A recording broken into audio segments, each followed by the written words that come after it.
네, 지난 금요일에 마감한 국내 시장의 수급 동향 자세하게 체크해 보도록 하겠습니다.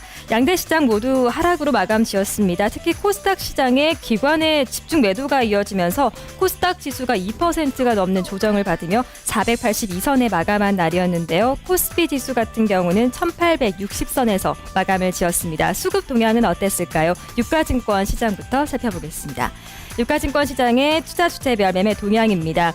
개인과 외국인이 매도했습니다. 개인이 386억 원 순매도했고요. 외국인은 1,346억 원을 매도했는데요. 개인이 장 후반에 매도 우위로 방향을 전환한 모습이었습니다. 기관은 1,678억 원을 순매수하는 흐름을 기록했습니다. 코스닥 시장의 수급 동향도 이어서 살펴보도록 하겠습니다.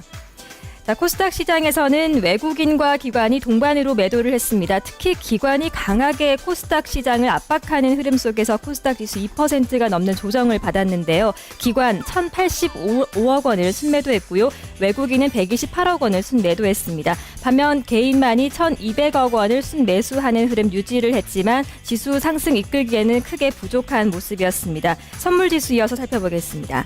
선물지수는 외국인의 매도세가 이어졌습니다. 외국인이 2,200계약 정도를 순매도했고요. 개인과 기관이 동반으로 각각 1,300계약과 750계약 정도를 순매수하는 움직임이 기록됐습니다.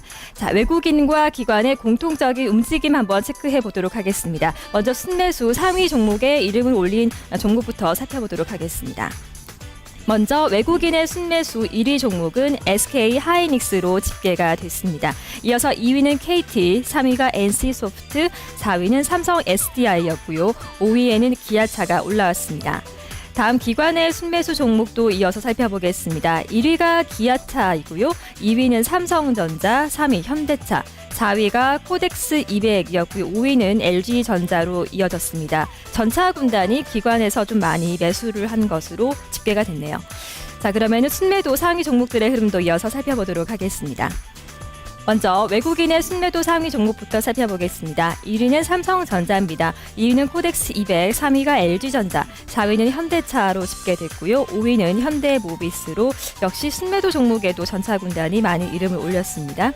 기관의 순매도 종목도 살펴봅니다. 1위는 코스닥 시장의 SM이 이름을 올렸습니다. 2위는 SK 하이닉스였고요. 3위가 코덱스 레버리지, 4위는 삼성물산, 마지막 5위가 GS로 집계됐습니다. 자, 공통적으로 순매수한 종목들의 흐름들을 살펴보도록 하겠습니다. 공통 순매수 종목. 외국인은 1위였고요. 기관이 5위였죠. 기아차로 집계가 됐습니다. 기관이 1위였고요. 외국인이 5위였습니다. 기아차인데요. 공통적으로 쌍끌이 매수가 좀 유입이 되면서 기아차가 이날 귀한 반등을 이끌어냈습니다. 무려 6거래일 만에 기아차가 상승 반전한 하루였는데요.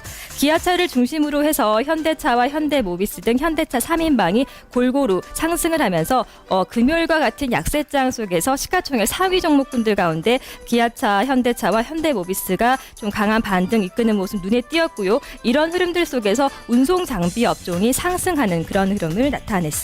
기아차의 흐름 자세하게 살펴보겠습니다. 자, 기아차입니다. 6거래일 만에 상승 반전에 성공한 날이었습니다. 긴 양봉을 그리고 있다는 점 확인하고 있는데요. 3,300원이 상승한 58,200원에 기아차가 마감을 짓는 모습이었습니다. 기아차는 6거래일 만에 상승을 하면서 58,200원에 마감을 지었는데요. 그동안의 가격 조정이 컸던 만큼 저가 매수세가 유입된 데 따른 상승으로 풀이가 되고 있습니다. 기아차가 이날 58,200원의 종가를 형성하면서 마무리를 지었습니다. 자, 이어서 순매도 공통 상위 종목들도 함께 살펴보도록 하겠습니다. 공통으로 기관과 외국인이 순매도한 종목은 없었습니다. 특징적인 흐름을 보인 종목으로 SM을 빼놓을 수가 없을 것 같습니다. 금요일장에서 가장 고전한 종목이 아닐까 하는 생각이 드는데요.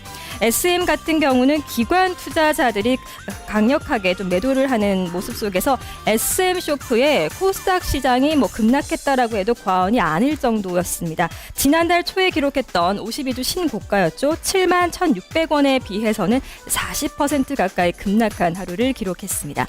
SM의 흐름을 살펴보겠습니다. 기관 투자자들이 SM을 금요일에 985억 원을 매도했습니다. SM은 이로써 3거래일 연속의 하한가를 기록하는 흐름을 계속 이어가고 있는데요. 매출액과 영업이익이 3분기 실적이 좀 기대에 많이 부진했다라는 여파를 좀 오랫동안 받고 있습니다. 실적을 잠깐 좀 보면요. 매출액이 515억 원으로 기대에 좀 부응했다는 평가를 받고 있는 반면에 영업이익은 117억 원, 순이익 같은 경우는 87억 원으로 시장의 예상치를 크게 밑돌았다는 분석을 받고 있습니다. 이런 흐름 속에서 금요일에 7,500원 추가적으로 하락하면서 42,600원의 종가를 형성하는 모습이었는데요. 증권가에서는 애초에 밝힌 전망치보다 실적이 크게 부진해서 신뢰감을 좀 상실한 것이 주가 급락의 배경이 되고 있다라는 분석 속에서 기관이 SM의 물량을 많이 들고 있지만 이 기관들이 집중적으로 매도하고 있는 흐름 속에서 SM이 고전하고 있다. 이런 평가를 내놓고 있습니다. 지난 금요일에 마감한 국내 시장의 수급 동향 자세하게 살펴봤습니다.